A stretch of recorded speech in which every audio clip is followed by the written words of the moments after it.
नमस्कार दोस्तों, मैं V Chaturvedi pathfinder education YouTube channel पर आप सभी मित्रों का स्वागत करता हूं।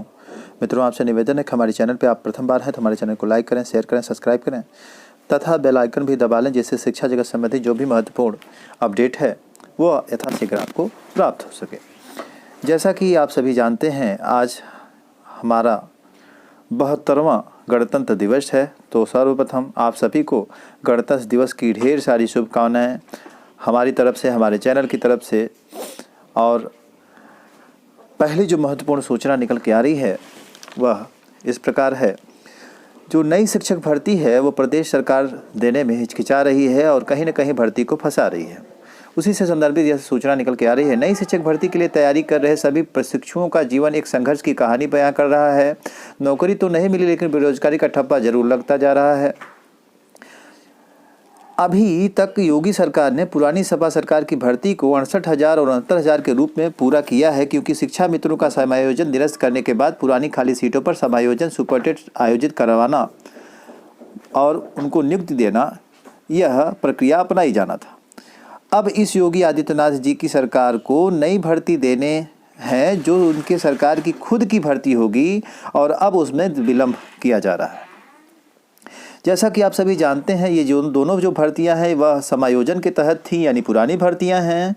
लेकिन नई भर्ती प्रदेश सरकार के द्वारा कोई भी नहीं लाई जा रही है, जिससे कि छात्र कभी नाराज़ हैं और उनका मानना है कि सरकार स्वयं जो है भर्ती प्रक्रिया नहीं करना चाह रही है, भर्ती नहीं संपन्न कराना चाह रही, नई भर्ती नहीं देना चाह रही है।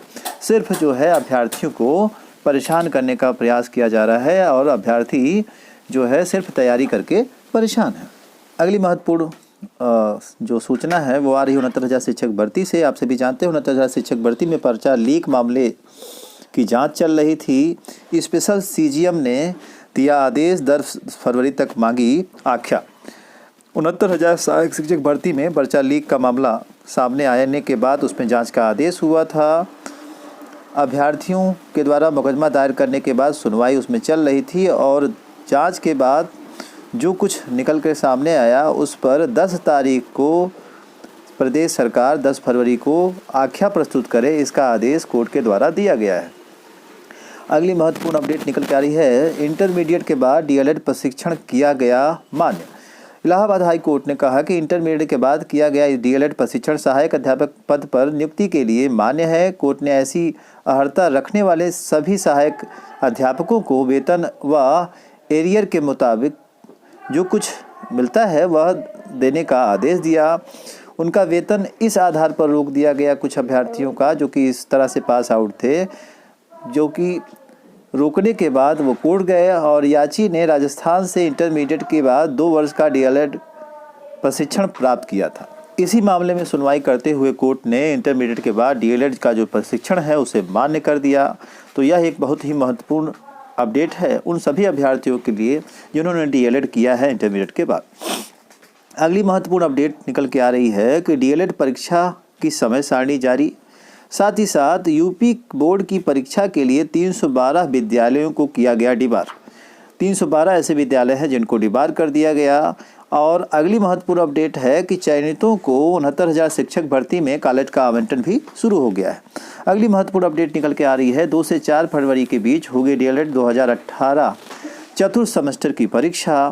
बीटीसी 2015 के चतुर्थ सेमेस्टर की जो परीक्षा का कार्यक्रम है वह जारी कर दिया गया है। सचिव परीक्षा नियामक अनिल भूषण चतुर्वेदी के मुताबिक 2 फरवरी को 10 से 12 बजे के बीच आरंभिक स्तर पर भाषा एवं गणित की पाठन लेखन क्षमता का विकास प्रश्न की परीक्षा व 2 से 4 बजे के बीच शैक्षणिक प्रबंधन एवं प्रशासन की जो पेपर होगा उसकी परीक्षा कराई जाएगी।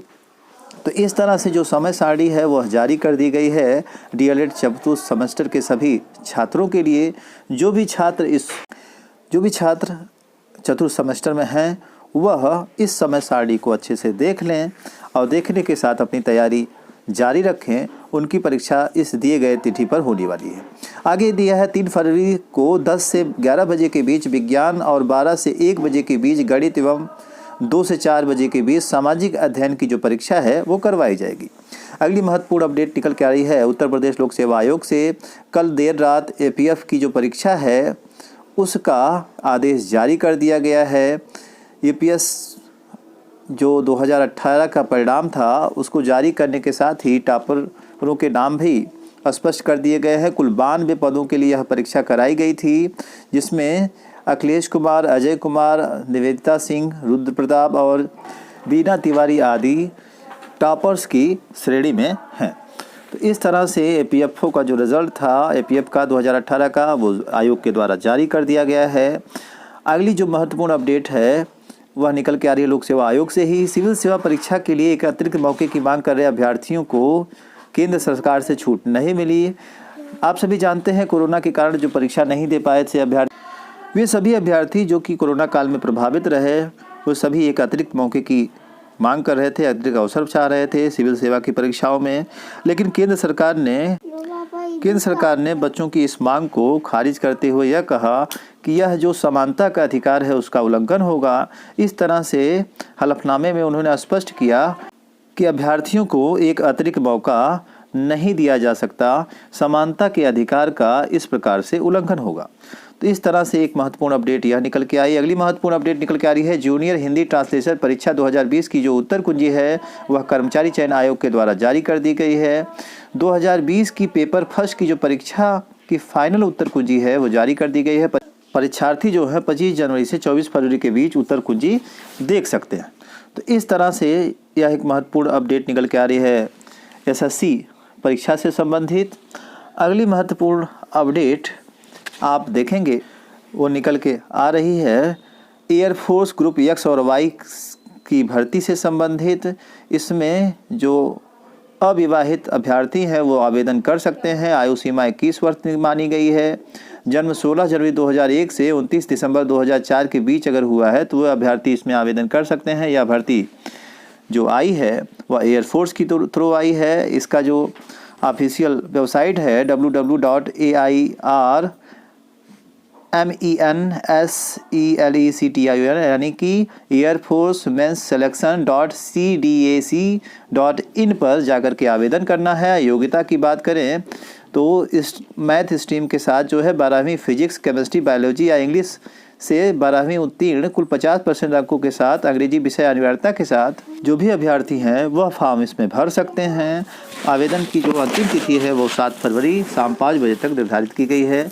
तो आप सभी अभ्यर्थी इस फॉर्म को भरें और एक बार पुनः से निवेदन, हमारे चैनल को लाइक, शेयर और सब्सक्राइब करें। Thank you very much.